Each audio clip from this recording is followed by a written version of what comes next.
Hello, good morning, good afternoon, and good evening mga dabarkads. Andito ako sa aking front yard at naglilinis ng mga daong nalaglag sa puno.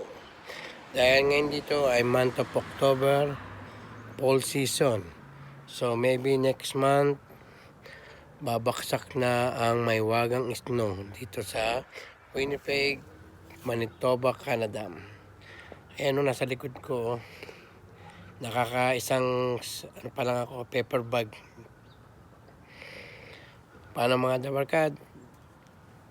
Shout out sa mga vloggers sa buong mundo at sa mga tiktokers at sa mga mahilig gumawa ng mga reels. Mabuhay kayo. God bless you all. Bye-bye.